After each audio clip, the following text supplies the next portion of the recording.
Bonjour tout le monde, j'espère que vous allez bien. Aujourd'hui, on se retrouve pour discuter de mes découvertes et de mes favoris du mois d'avril. Juste avant de commencer cette vidéo, je voulais juste vous dire que voilà, vous savez que j'ai eu des problèmes de peau ces derniers temps. Si vous savez pas, j'ai eu beaucoup d'eczéma ces derniers temps. D'ailleurs, je voulais vous remercier pour votre présence, pour toute l'aide que vous avez essayé de m'apporter, tout le soutien que vous m'avez apporté. Ça m'a vraiment fait super plaisir de vous voir essayer de m'aider, essayer de me trouver des solutions pour que je puisse me débarrasser de ça. Donc sachez que ça va beaucoup mieux, je n'ai quasiment plus rien, c'est vraiment en voie de guérison et ça fait du bien. Bref, tout ça pour vous dire que du coup, je n'ai pas testé beaucoup de produits en dehors de ce que je vous ai présenté dans les vidéos. J'ai quelques produits à vous présenter que vous n'avez pas vu passer dans des revues, mais voilà, j'ai pas des tas de produits à vous présenter ce mois-ci, je suis désolée. Tout ça étant dit, je vais maintenant passer à la présentation des produits. Juste avant ça, comme toujours, pensez à liker cette vidéo avant de partir.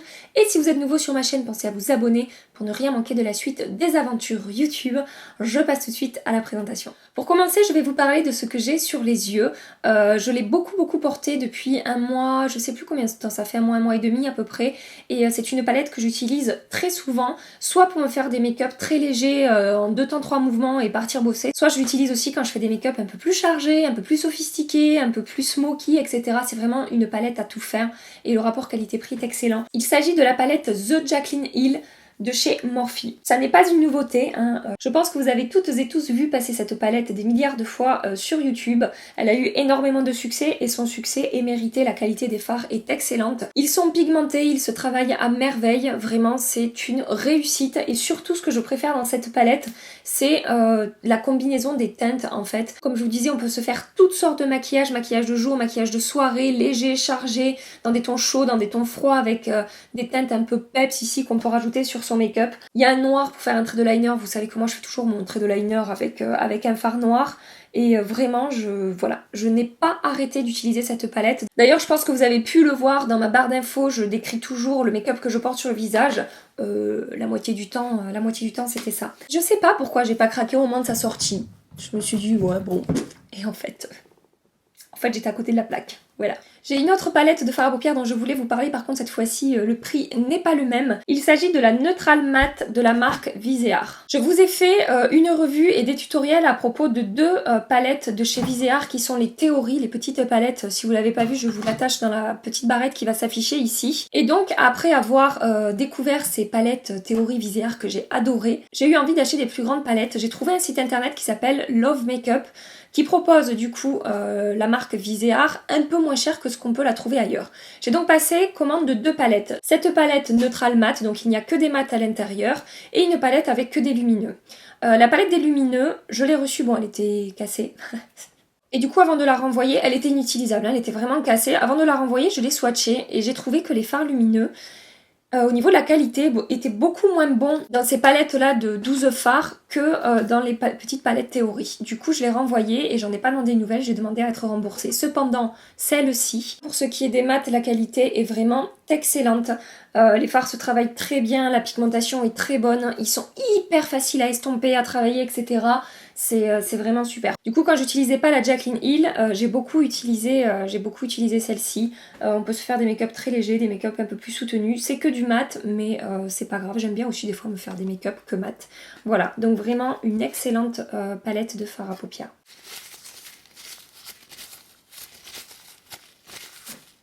Et vous voyez, je suis en train d'essayer de m'enlever les fards à paupières. Je n'y arrive pas.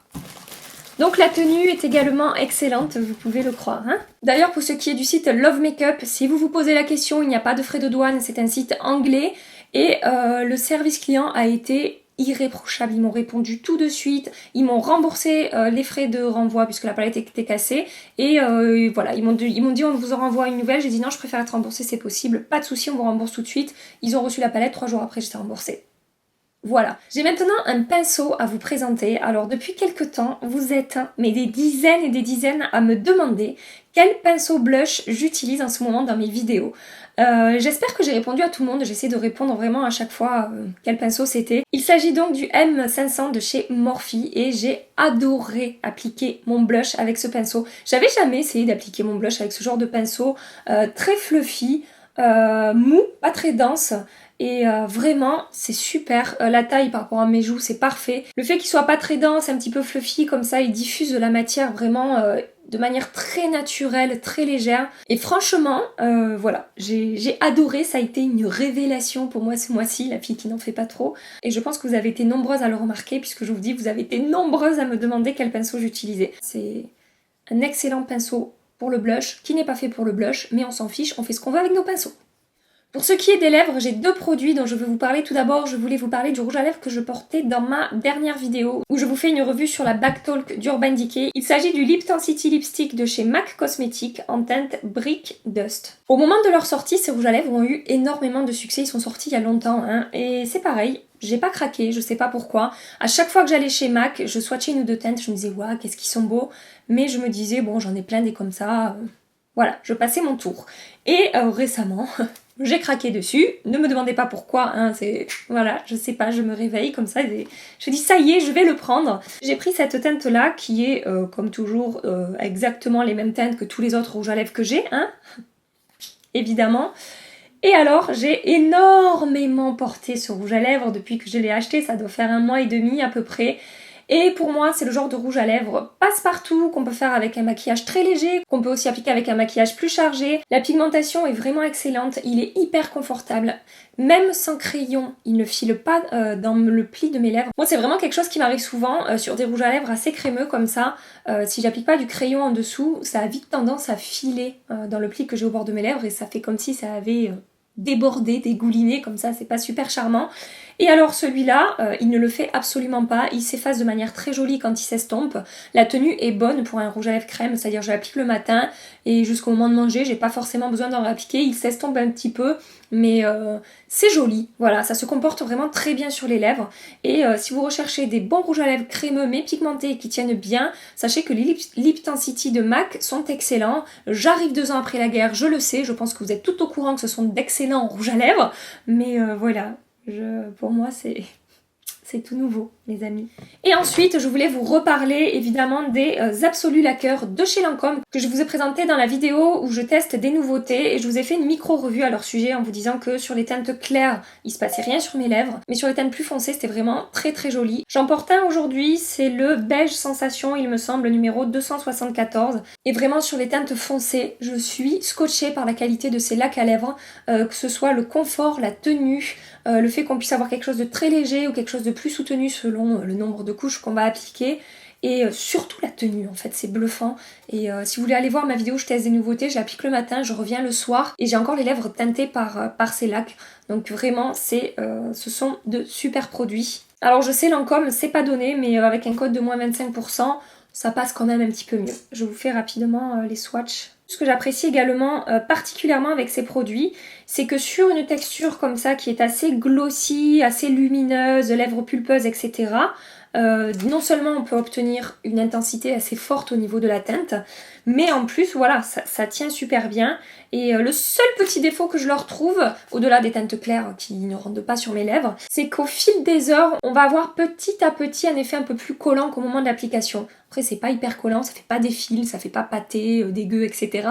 Ça reste très joli, mais voilà. J'ai remarqué ça. Et donc voilà pour le swatch de ces deux teintes, donc le Beige Sensation 274 qui est ici, et le 492, je me souviens plus trop de son nom, qui est ici.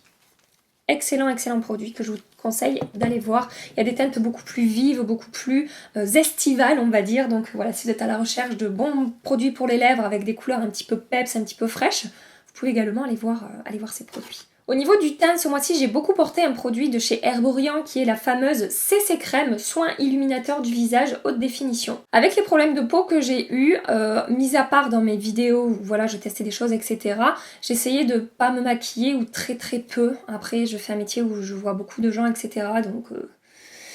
c'est pas évident, bref, voilà, donc quand je voulais unifier un petit peu mon teint, faire disparaître mes rougeurs, etc., mais que ce soit pas trop chargé, que ma peau puisse respirer, c'est ce produit-là que j'ai porté. Je pense que vous l'avez vu passer aussi des milliards de fois, vous savez, ça sort blanc, et après quand on l'étale sur la peau, ça devient teinté, ça unifie bien le teint, mais en même temps c'est très léger hein, comme couvrance. C'est un produit de chez Herborian qui a énormément de succès, c'est mérité.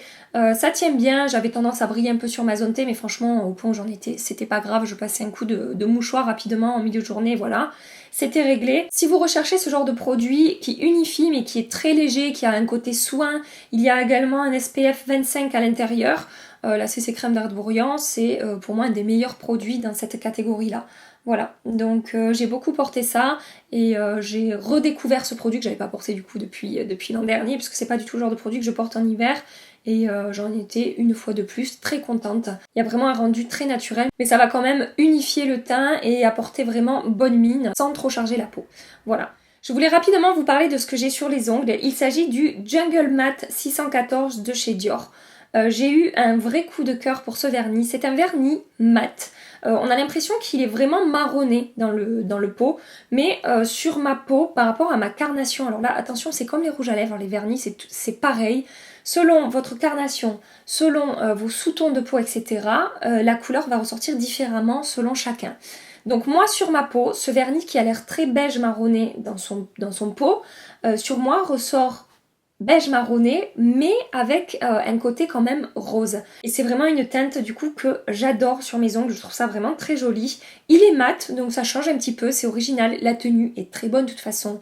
Les vernis Dior pour moi, je suis désolée, mais ce sont les meilleurs vernis que j'ai jamais testés. Je n'ai pas testé tous les vernis du monde, ils coûtent cher, je sais, mais vraiment, j'ai eu beau tester des vernis Essie, des vernis Chanel, etc. Au niveau de la tenue, les vernis Dior, pour moi, sont les meilleurs. Évidemment, ce n'est que mon avis et c'est très personnel. Donc, je vais vous montrer de plus près ce que ça donne sur mes ongles.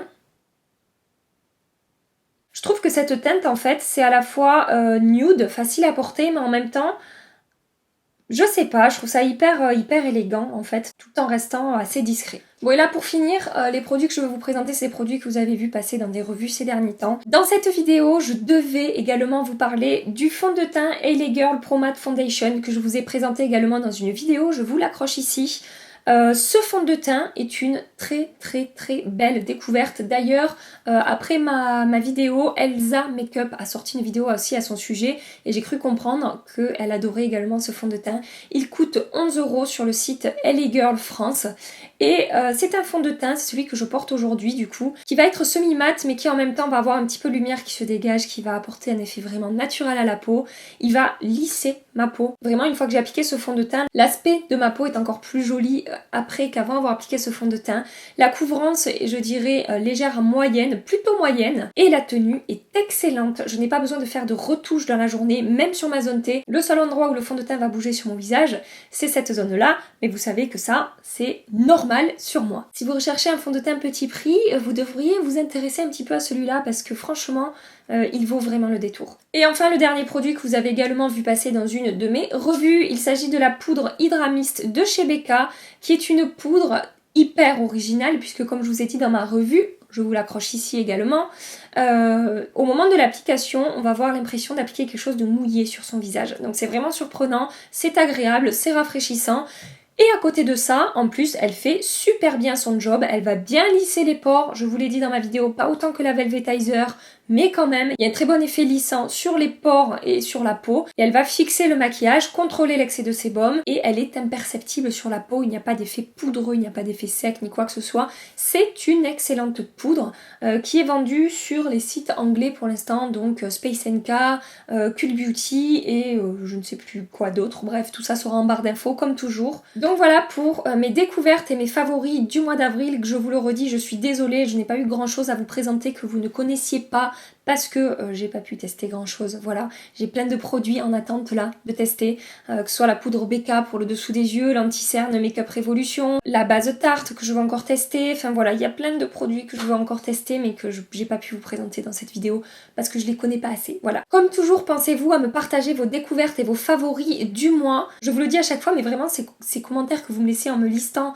vos favoris et vos découvertes, sachez qu'ils ont un impact sur moi et que ma wishlist à chaque fois, elle prend quelques mètres de plus. Voilà. Cette vidéo est terminée, j'espère vraiment qu'elle vous a plu, j'espère que vous avez passé un agréable petit moment avec moi. Si c'est le cas, on like avant de partir et on s'abonne si c'est pas déjà fait. En attendant ma prochaine vidéo, je vous fais des milliards de bisous. Mouah. Prenez soin de vous et à très bientôt. Bye bye. Bon, les oiseaux là, vous pouvez baisser d'un ton? Il y en a qui filment. Est-ce que j'ai tout dit de tout ce que je voulais dire? Je crois. Je crois. J'ai mis mon doigt dans un highlighter. J'ai défoncé ma palette. Pourquoi?